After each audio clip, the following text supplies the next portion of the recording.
Hola a todos los oyentes, un gusto saludarles. Bienvenidos al podcast Déficit de Atención. Aquí siempre hablamos de temas de macroeconomía y política economía global. El día de hoy vamos a echar un vistazo al Fondo Soberano de Inversiones de Noruega y preguntarnos si este fondo es un modelo para seguir para la inversión sostenible y responsable. Para empezar, compañero, cuéntame, ¿qué exactamente es un Fondo Soberano de Inversiones? Sí, gracias. Bueno, imagínese que un país tenga mucho dinero, ¿verdad? Ya sea por la venta de petróleo o simplemente por una economía muy sólida. En lugar de gastarlo todo o dejarlo inactivo, metido en el banco, debajo del colchón, el gobierno decide, digamos, crear una cuenta de ahorro especial. Eso es, ¿verdad?, en esencia, un fondo soberano de inversión. Este fondo es administrado por el Estado e invierte este dinero extra, ¿verdad?, en todos los sectores alrededor del mundo: acciones, bienes raíces, empresas, etc. El objetivo principal es ahorrar para futuras generaciones, proteger la economía de altibajos y quizás, digamos, aumentar la riqueza de la nación para grandes proyectos. Bueno, entonces, ¿por qué estamos hablando del Fondo Soberano de Inversión de Noruega el día de hoy? Porque el fondo es el más grande del mundo y del país. El fondo principalmente invertía en acciones y en bolsas de valores por todo el mundo. Cuenta con una proporción importante de acciones de las empresas más grandes del mundo. Aquí tengo los datos: 1.22 en acciones de Apple, 1.1 en Tesla, 1.17% en Amazon, 1.26% de Alphabet. En total es dueño de alrededor de 1.5% de todas las empresas públicas del mundo. Es el inversor más grande del mundo. Actualmente el fondo tiene, digamos, un valor alrededor de 1.3 billones de dólares, que tal vez no suena tanto, aunque, ¿verdad?, es un montón de ceros, pero representa 2.5 veces el PIB del país. Entonces Noruega efectivamente puede ir a vacaciones por 2 años y todo saldría bien, ¿verdad? Bueno, esas vacaciones probablemente causarían muchos problemas, pero entiendo tu punto. Sí, ¿no? Y también, digamos, este proceso me suena similar a lo que han hecho otros países, ¿verdad?, cuando encuentran un producto que pueden vender en el mercado mundial y ganar muchísima plata con eso. Pero bueno, cuéntanos un poquito más sobre el origen y la lógica del fondo. Recuerdo que tenía un enfoque interesante, eso de responsabilidad social y consejo ética y esas cosas.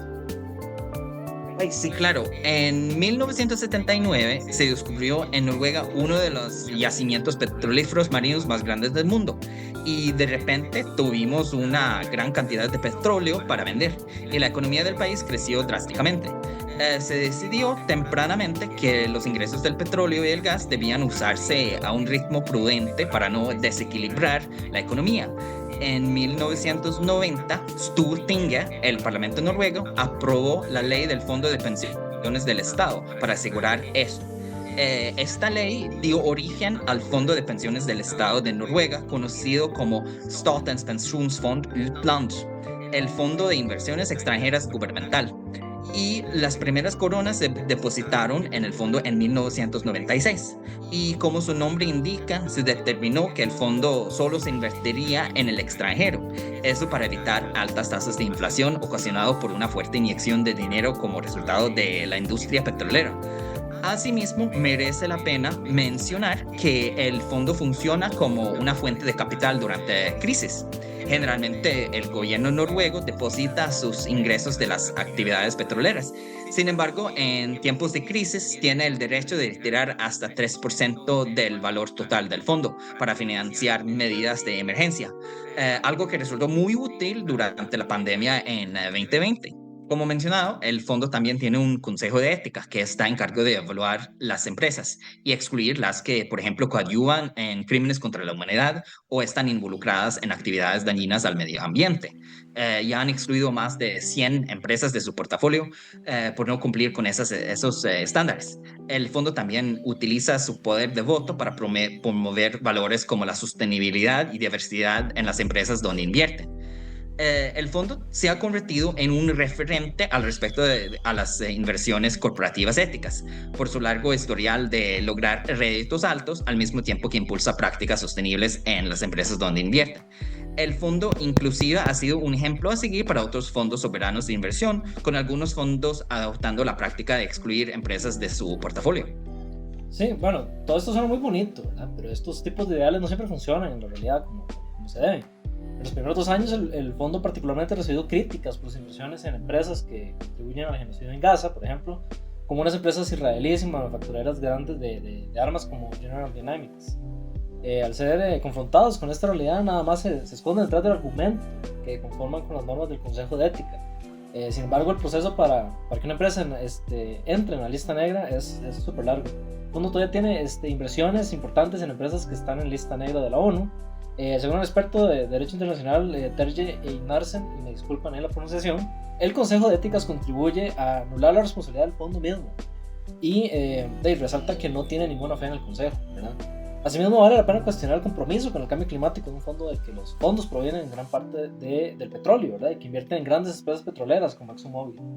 Como esta movida en Noruega es muy similar a lo que estamos discutiendo ahora detrás de cámaras, ¿verdad? Es una inyección notable de dinero, mucho más de lo que podrían gastarse, y deciden invertirlo para no causar problemas internos en su país, ¿verdad? Comenzando con una cuestión del Consejo de Ética que se encarga, digamos, de evaluar de que las empresas cumplan con los requisitos morales que se regulan. Y no solo es una cuestión de principios, ¿verdad? Se ha demostrado que estas empresas tienden a mejorar inversiones a largo plazo. Pero, en fin, es curioso porque he estado viendo, digamos, que esta práctica es mucho más común de lo que parecía, digamos, incluso antes de que yo pudiera investigar de esto. Incluso para países que no me esperaba. Por ejemplo, el otro día estaba leyendo de países exportadores de petróleo como Emiratos Árabes Unidos y Kuwait, que tienen estos fondos de inversión fuertes en otros países, ¿verdad? Y recuerdo que destacaban a China como un país receptor de estas inversiones. Pero más sorprendentemente, países como Botswana, en África del Sur, tienen estos fondos y lo han utilizado para desarrollar su economía de forma positiva, que conllevaría entonces a pensar que podemos emular nosotros estos modelos en la región latinoamericana. Bueno, además hay que entender que esos países que mencionaste, junto con Noruega, tuvieron la suerte de encontrar y explotar debidamente un recurso, petróleo para países árabes y Noruega y diamantes para Botswana, lo que les permitió manejar esta inyección de liquidez fuerte. ¿Quién sabe si LATAM tendrá algo así para estos momentos? Costa Rica lo tuvo con el café en el siglo pasado, pero Sí, quizás no no sea lo lo sabemos, mismo. pero eso es todo lo que tenemos para ustedes en esta edición de Déficit de Atención y nos vemos la próxima semana. Hasta luego. Chao.